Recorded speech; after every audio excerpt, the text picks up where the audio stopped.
लाहौर में पुलिस ने तहरीक इंसाफ के वकला को एहतजाज से रोकने के लिए पार्किंग में बंद कर दिया। वकला की जानिब से हुकूमत के खिलाफ शदीद नारेबाजी की जा रही है। मजीद जानते हैं डॉन न्यूज के नुमाइंदे वसीम रियाज से। वसीम, ये क्या माजरा है?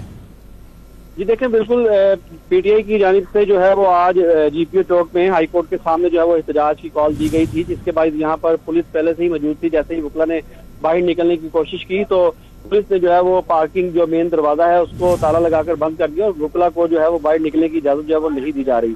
वकला अगरचे तादाद में कम है, लेकिन वो शदीद नारेबाजी इन्होंने की जो पुलिस के खिलाफ, पुलिस के रवैये के खिलाफ।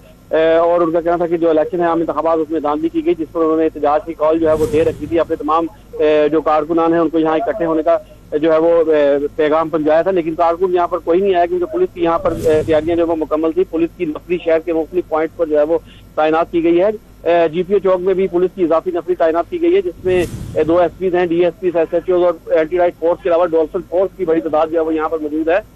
पुलिस ने प्रिजनर वैन यहाँ पर जो है वो मंगवा रखी है, जबकि वाटर कैनन भी यहाँ पर मौजूद है। इसके अलावा जो एंटी राइट के दस्ते यहाँ मौजूद हैं वो मुकम्मल अपने साजो सामान के साथ लैस हैं। तो यूं पार्किंग से बाहर जो है वो उनको निकलने की इजाजत नहीं दी जा रही। जो एहतजाज का सिलसिला जो शुरू हुआ था पार्किंग में, वो पार्किंग में ही मौजूद है। वकला की तादाद कुछ कम है, लेकिन अब एक साइड पर वो होकर खड़े नजर आ रहे हैं। पुलिस का कहना है कि किसी सूरत इनको बाइड मेन रोड पर आकर एहतजाज करने की इजाजत नहीं दी जाएगी। किसी ने भी कानून की खिलाफवर्जी की तो उसको बिना सिर्फ गिरफ्तार किया जाएगा, बल्कि उसके खिलाफ कार्रवाई को नुकसान पहुंचाने की इजाजत नहीं दी जाएगी। वसीम रियाज हमें अपडेट कर रहे थे, आपका शुक्रिया।